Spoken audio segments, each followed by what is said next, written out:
Oh, hello. I'm Big Vinny. I was on The Biggest Loser Season 12, and I'm here today to share with you some of the tips and tricks and things that I learned on The Biggest Loser to help you stay in shape and live a healthier life.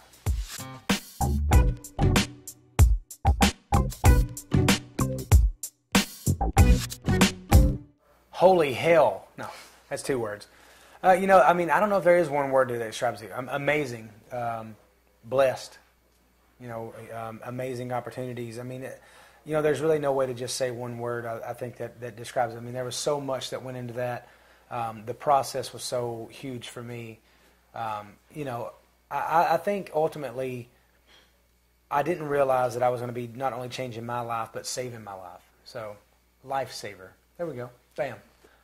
All around the board, I get up early. I go to bed as not early, but I go to bed and try to get at least 6 to 8 hours of sleep.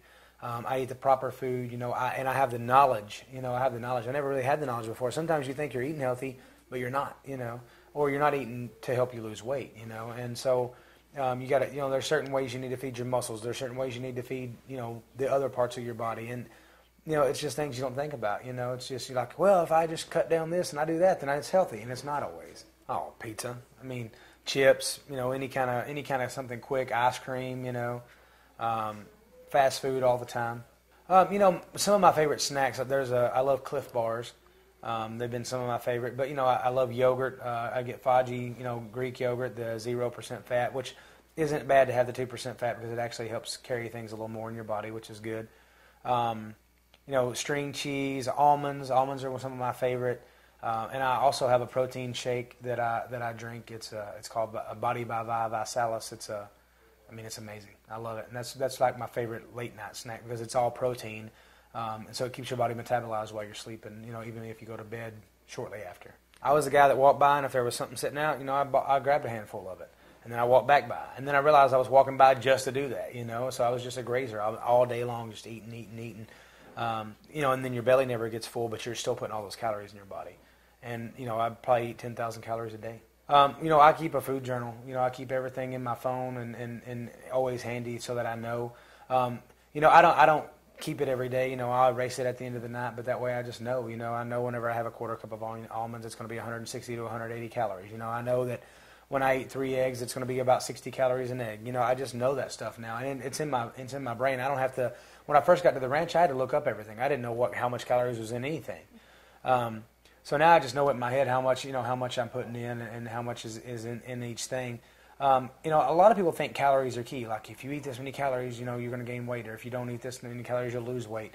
But the type of calories you eat is one of the biggest things. If you're eating 2,000 calories of pizza as opposed to 2,000 calories of good grilled chicken, lean meat, and vegetables, it's a different effect on your body. Even though it was only 2,000 calories of pizza, it's going to affect your body in a negative way. It doesn't matter.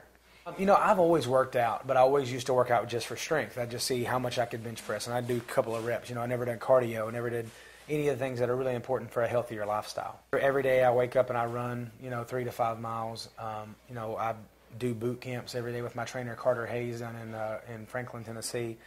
I very much focused on my diet because that's the ultimate way to get healthy,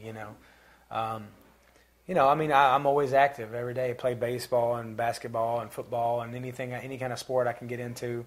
Obviously being on the ranch, was always something to do every day. But, I think, if you're going to work out, you can't just go to the gym every day. You have to find things that are going to make you want to go do something, whether it's joining a flag football team with some buddies, a kickball team even, just anything that gets you off the couch and gets you moving. I just remember back 8 months ago, when I had type 2 diabetes and I was laying in a hospital bed about half dead. Everybody doesn't have that to lean on. I do. But everybody has something. Everybody knows how they feel when they look in the mirror. Everybody knows how they feel when they scarf down a bunch of cheeseburgers sitting there by themselves. And everybody does it. Even thin people, don't let them fool you. They do it. They have their moments of weakness just like anybody.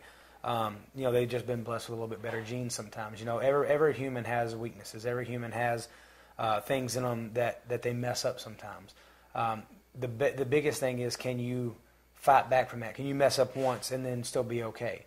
And that's one of the things that I have to watch. I don't want to ever gain the weight back. And so I stay very focused on just making the right decision every time. So instead of focusing on some kind of long-term goal or this or that. I just focus on the situation at hand every single time. And I just know if I make the right decision, it'll add up to everything I want it to be. The biggest piece of advice I can give anybody is just make the right decision every time. Don't focus on 3 weeks from now, because you don't know if tomorrow may never get here. So why are you focused on, I got to lose 5 pounds in the next week and a half, or I need to lose 15 pounds in the next 3 weeks?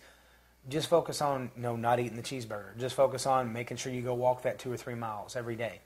And I think if you do that, you'll add up to everything you want.